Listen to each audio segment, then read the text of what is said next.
وہ جوان جو ہی پروان چڑھا ان فوان شباب آیا تو اس کی پیشانی سجدے کے تقدس سے مالا مال ہو گئی، اس کی آنکھوں میں حیا اور شرم کے پہرے آ گئے، اس کے خیالوں میں پاکیزگی آ گئی، اس کی زندگی کے شب و روز نیکی کے ماحول میں بسر ہونے لگے، اس کی راتیں ذکر الہی میں، تلاوت کلام مجید میں اور دن یاد الہی میں روزے سے گزرنے لگے۔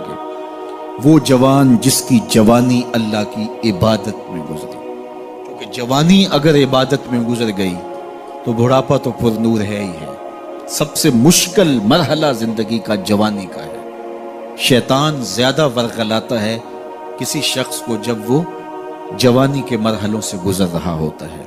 تو جس کی جوانی خیریت کے ساتھ گزر گئی اور اس نے اپنی جوانی کے تقدس کو محفوظ رکھ کے منزل تک پہنچا لیا، اپنی عصمت کے جوہر کی حفاظت کی، اپنی آبرو کو لٹنے نہیں دیا، اپنی آنکھوں کی شرم و حیا پر پہرے بٹھائے اور آنکھ کو برباد نہیں ہونے دیا اور اپنی زندگی کے تقدس کا پہرا دیا، تو جو جوان اپنی جوانی کو خیریت کے ساتھ گزار گیا۔ کسی نے کہا تھا نا، کتاب زیست کا ایک اور باب ختم ہوا، شباب ختم ہوا، ایک عذاب ختم ہوا۔ تو جوانی جس کی منزل تک پہنچ گئی خیریت کے ساتھ، عافیت کے سائے میں، مشکل تو بڑا ہے جوانی کو منزل تک لے جانا، خیریت کے ساتھ داغدار نہ ہونے دینا، جوانی کے تقدس کو رسوا نہ ہونے دینا، عصمت کے جوہر پہ کالک نہ لگنے دینا، خواہشات کو غالب نہ آنے دینا۔ آسان کام تو نہیں ہے، مشکل کام ہے، لیکن اگر کوئی مشکل کاٹ گیا، جوانی کے تھوڑے سے ایام میں گزار گیا۔ اللہ اکبر۔ حضرت شیخ ختلی کہتے ہیں، داتا گنج بخش علی حجویری علیہ رحمہ کے مرشد ہیں، الدنیا یوم ولنا فیہا صوم۔ وہ کہتے ہیں دنیا ایک دن ہے، ہم روزہ رکھ کے گزار رہے ہیں۔ تو روزہ رکھ کے سارا دن گزر ہی جاتا ہے، دوپہر بھی آتی ہے گزر جاتی ہے، اور عصر کا وقت بھی آتا ہے گزر جاتا ہے، کھانے کا وقت بھی آتا ہے، چائے کا وقت بھی آتا ہے، سب کچھ ہوتا ہے لیکن گزر جاتا ہے، افطار تک بندہ پہنچ جاتا ہے۔ جس نے زندگی روزے کی طرح گزار دی، جس نے جوانی روزہ رکھ کے گزار دی، خواہشات کو بے قابو نہیں ہونے دیا، مشکل کام تھا لیکن اس نے مشکل کام کر دکھایا۔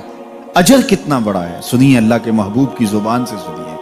حضور نے ارشاد فرمایا جو سیدنا ابو ہریرہ کے ذریعے سے ہمارے تک پہنچا، فرمایا قیامت کے دن جب سورج کا رخ سیدھا ہوگا، زمین تانبے کی ہوگی، لوگ پسینے میں شرابور ہوں گے، کوئی ٹخنوں تک پسینے میں، کوئی گھٹنوں تک، کوئی کمر تک، کسی کو پسینے کی لگام دی جائے گی، اور وہ پسینہ ایسے نہیں ہوگا جس طرح یہ پسینہ ہے، اتنا گرم ہوگا۔ ابن رجب حنبلی کہتے ہیں اس پسینے کا ایک قطرہ اگر احد پہاڑ پہ ڈال دیا جائے تو وہ پگھل جائے، اتنا گرم ہوگا، بدبودار اتنا ہوگا، ایک قطرہ دنیا پہ ڈال دیا جائے، انسان کیا جانوروں کے دماغ بھی پھٹ جائے، اس پسینے میں لوگ شرابور ہوں گے۔ لیکن جس نے اپنی جوانی کو عافیت سے گزارا ہوگا، کل قیامت کے دن جب کوئی سایہ نہیں ہوگا، اللہ اس جوان پر اپنے عرش کا ٹھنڈا سایہ عطا فرمائے۔ وہ شخص جس کو کسی عورت نے دعوت گناہ دی اور وہ صاحب منصب تھی، صاحب جمال تھی، اور اس نے یہ کہہ کے یہ خواہش، یہ آرزو مسترد کر دی، انی خاف اللہ۔ اسی طرح کوئی عورت ہے تو اس نے اپنے تقدس کی حفاظت کی، اپنی آبرو پہ پہرا دیا اور کسی پیشکش کو ٹھکرا دیا، تو فرمایا قیامت کے دن جب کوئی سایہ نہیں ہوگا، اللہ اسے بھی اپنے عرش کا ٹھنڈا سایہ دے گا۔ کیسا سخت دن ہوگا، اور وہ کس اعزاز میں ہوگا، کس تکریم میں ہوگا۔ یہ تو 4 دن 10-20 سال ہیں، اور وہ 50,000 سال کا ایک دن۔ پھر اس کو اللہ کا شکر ادا کرنا ہوگا کہ اللہ تو نے کتنا کرم کیا میرے اوپر کہ میری جوانی خیریت اور عافیت سے گزری، اور آج اس کا تو کتنا بہتر صلہ مجھ کو دے دے۔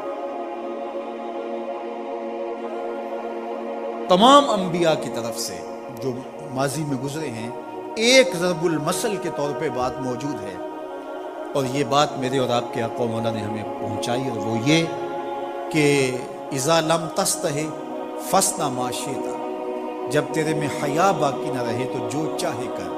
چونکہ حیا مانے ہوگا نا یہ بڑا ہے، حیا مانے ہوگا کہ یہ ماں ہے اور یہ بات میں نے نہیں کہنی، حیا روکے گا کہ یہ باپ ہے، اس کے سامنے یہ کام نہیں کرنا، حیا روکے گا کہ یہ میرے رسول صلی اللہ علیہ وسلم کی طرف سے ممانعت ہے اور میں حضور علیہ السلام کا سامنا کل قیامت کے دن کرنا ہے، حیا روکے گا کہ یہ میرے رب کا فرمان ہے، اور کیا میرا اللہ مجھے دیکھ نہیں رہا؟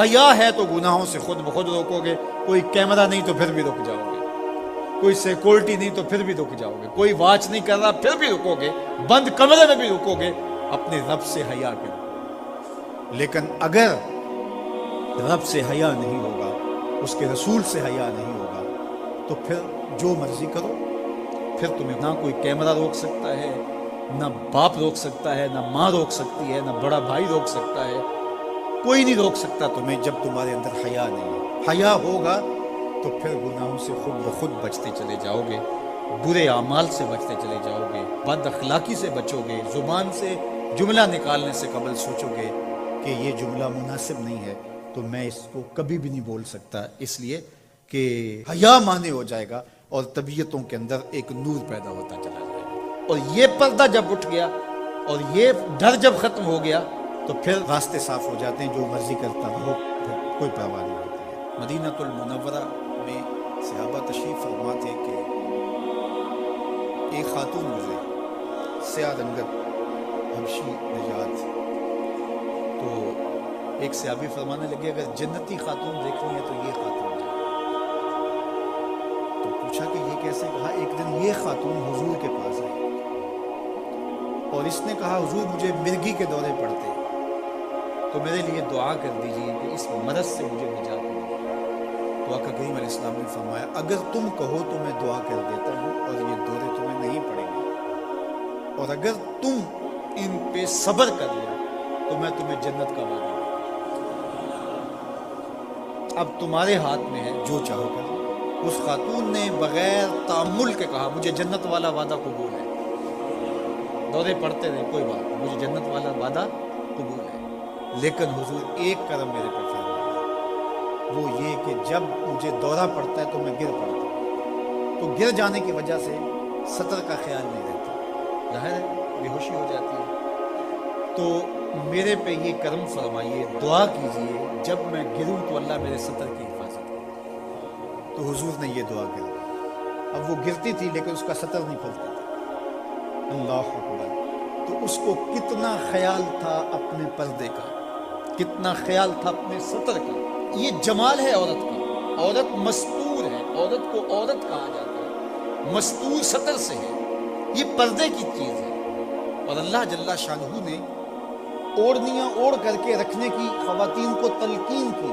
آج جدید مفکرین تو عورت کے ساتھ مسافہ کے راستے بھی نکال رہے ہیں۔ وہ کسی نے کہا تھا یہ عورت کی آزادی نہیں ہے، یہ عورت تک پہنچنے کے لیے مرد آزادی چاہتے ہیں۔ عورت سمجھتی ہے مجھے آزادی مل رہی ہے، یہ تجھے آزادی نہیں دی جا رہی، یہ تیری آبرو کو، تیری عزت کو، تیری ناموس کو تار تار کرنے کے لیے یہ مرد آزادی چاہ رہا ہے، یہ آوارہ لوگ آزادی چاہ رہے ہیں۔ تجھے کھلونا بنانا چاہتے ہیں تو کھلونا نہیں ہے، تیرا پردہ تیری ناموس کا محافظ ہے، تیرے برقعے کی ایک ایک سلوٹ تیرے حیا کا پہرا ہے۔ آج مغرب مختلف ذرائع سے ہم سے یہ جوہر چھیننا چاہتا ہے، تو اب ہمارے اوپر تہذیبی یلغار کے ذریعے سے، میڈیا یلغار کے ذریعے سے، تمدنی یلغار کے ذریعے سے، مختلف ناموں سے، مختلف ایام منانے کے ذرائع سے ہم سے اگر ہمارے جوہر حیا کو چھین لیا جاتا ہے تو ہمارے پلے کیا بچتا ہے؟ کیا ہم گگو کوڑا قوم ہے کہ جو کوئی لے کے آئے اور اسی کے پیچھے چل پڑے؟ کیا ہمیں نہیں پتا کہ ہم کون ہیں؟ ہماری بھی کوئی بنیاد ہے، ہماری کوئی ساکھ ہے، ہمارے آباء و اجداد ہیں، ہمارے اوپر کتاب اتری ہے، ہمارے آقا نبیوں کے امام ہیں، ہمیں پورا کامل اکمل دین دیا گیا ہے۔ کیا ہم وسیع ظرفی کے نام سے، روشن خیالی کے نام سے سب کچھ اختیار کر لیں گے؟ یا ہمیں سوچنا پڑے گا کہ ہمارے دین کی شناخت کیا ہے؟ تو میرے حضور نے فرمایا ہر دین کی ایک الگ شناخت، الگ پہچان اور نمایاں نشان اور علامت ہوتی ہے۔ اسلام کی وہ نمایاں علامت حیا ہے۔ اگر حیا ہے تو دین ہے، اگر حیا نہیں ہے تو دین نہیں ہے۔ تو اللہ ہمیں حیا کے نور سے مالا مال کرے، ہماری نسل نو کی بالخصوص حفاظت کرے، ہماری بیٹیوں، بہنوں اور مستورات اسلام بناتے دین کی اللہ خاص طور پہ حفاظت فرمائے۔ آنکھوں میں شرم اور حیا کے نور کو پیدا کرے، اور ہمارے باطن بھی حیا کے نور سے مالا مال ہو۔